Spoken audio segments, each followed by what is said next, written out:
ఆంధ్రప్రదేశ్కి సంబంధించిన సర్వేలు ఎవరికి వాళ్ళు చేస్తూ ఉన్నారు. అందులో ఎలక్షన్స్ సంస్థ తాజాగా కీలకమైనటువంటి ఫైండింగ్స్తో పాటుగా వివరాలను కూడా వెల్లడించింది.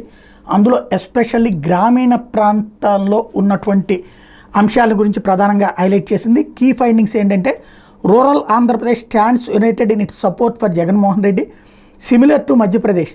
Women voters wield substantial influence in the Andhra Pradesh Assembly election. There is a clear inclination of women towards YCP fueled by its welfare schemes. In addition to the women voters, the Supreme Court SC, and minority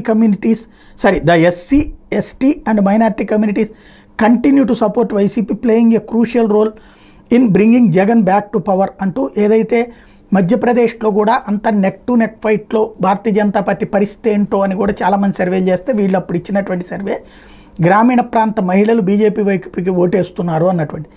ఇప్పుడు అదే ఇక్కడ జరిగింది అన్నటువంటిది వీళ్ళ అంచనా. Especially గ్రామీణ ప్రాంతాల నుంచి ఓట్లు వైసీపీకి వస్తున్నాయని, ఎస్సీ ఎస్టీ మైనార్టీలు వైసీపీ వైపుకి ఉన్నారు అన్నటువంటి వీళ్ళు అంచనా వేస్తున్నారు. టోటల్గా 92,750 శాంపిల్స్ తీశారు.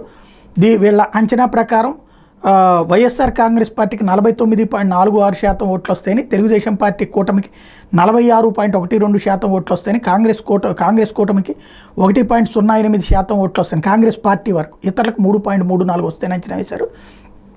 సీట్ల షేర్ చూస్తే వైసీపీకి 124, కూటమికి 51 సీట్లు వస్తాయని అంచనా వేశారు. ఇక ప్రాంతాల వారీగా చూస్తే ఉత్తరాంధ్రలో వైఎస్ఆర్ కాంగ్రెస్ పార్టీకి 20, 3 చోట్ల క్లోజ్ ఫైట్, టీడీపీకి 11 వస్తాయని అంచనా వేశారు. అలాగే టోటల్గా 34 గాను. అట్లాగే కోస్టల్ ఆంధ్రాలో 89 సీట్లకు గాను వైసీపీకి 52, క్లోజ్ ఫైట్ 10 ఉందని, టీడీపీ కూటమికి 27 స్థానాలు వస్తాయని అంచనా వేశారు. రాయలసీమలో వైఎస్ఆర్ కాంగ్రెస్ పార్టీకి 47, క్లోజ్ ఫైట్ 3, టీడీపీ కూటమికి 2 వస్తాయని అంచనా వేశారు. ఇక్కడే కన్ఫ్యూజన్, ఎందుకంటే క్రిందటిసారే 3 వచ్చినాయి, ఈసారి 2 అంటే కొంచెం తేడాగా ఉంది. అది ఓవరాల్గా చూసుకుంటే ఈ టోటల్గా వచ్చేటప్పటికి 124 దాకా వైఎస్ఆర్ కాంగ్రెస్ పార్టీకి వస్తాయి అన్నటువంటి వీళ్ళ అంచనా.